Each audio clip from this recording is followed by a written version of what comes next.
Salut à tous, on se retrouve aujourd'hui pour un nouveau Stardox qui portera sur la reine puis sénatrice de Naboo, Padmé Amidala.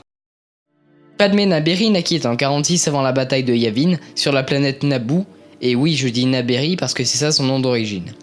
Très jeune, elle présentait un talent pour la politique et c'est grâce à ça qu'elle intégra dès 8 ans une école d'apprentis législateurs. C'est dans cette période qu'elle rencontra Palo, son premier amour, qui étudiait lui aussi dans l'école de législature.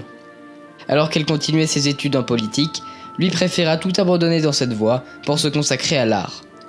Padmé devint par la suite conseillère sénatoriale junior, puis elle se fit une nouvelle fois remarquer pour ses compétences. Ainsi, à 12 ans, elle était nommée superviseuse de Teed, la capitale de Naboo.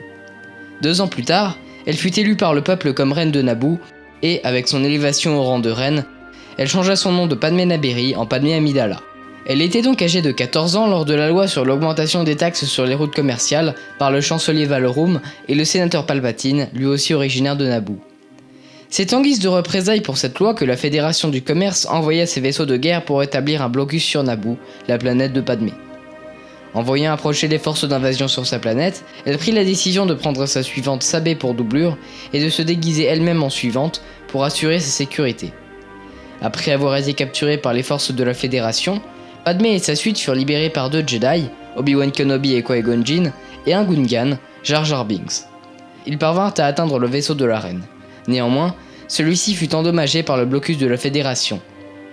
Ils furent donc contraints d'atterrir sur une planète proche, Tatooine, afin de faire des réparations.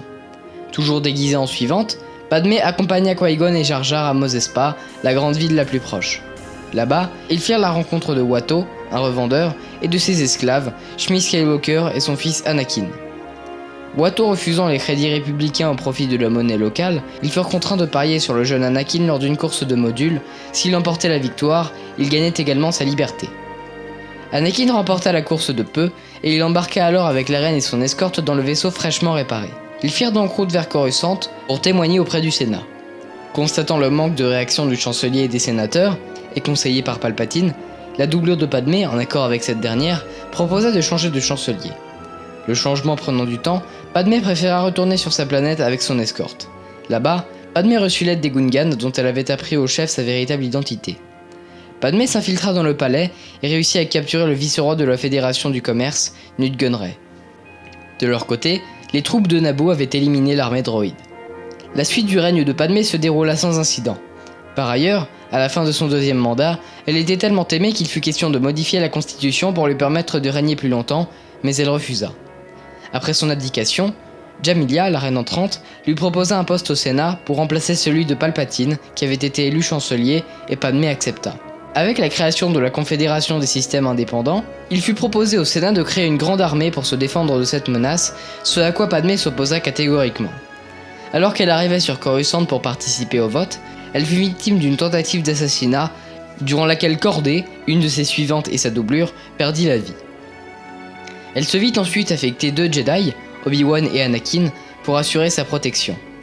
Après une nouvelle tentative d'assassinat, elle fut contrainte de retourner sur Naboo pour s'y cacher avec Anakin, et elle nomma donc pendant son absence Jar Jar pour la remplacer au Sénat.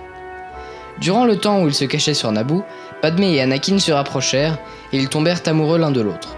Le duo se rendit sur Tatooine, puis sur Geonosis, où ils furent capturés dans une usine de droïdes par le chasseur de primes Jango Fett. Ils furent secourus par les Jedi et la nouvelle armée de clones de la République. Après les événements de Geonosis, Padmé et Anakin se marièrent.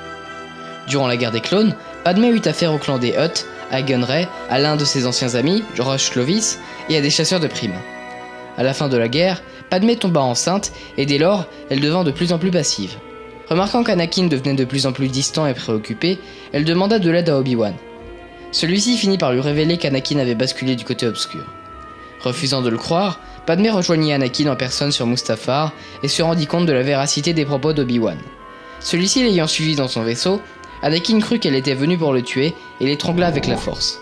Elle fut amenée à Polis Massa où elle fut soignée. Elle accoucha alors de jumeaux, Luke et Leia, avant de mourir de façon mystérieuse. Et voilà, c'est la fin de ce Stardox. On se retrouvera plus tard pour une nouvelle vidéo, alors au revoir et que la force soit avec vous.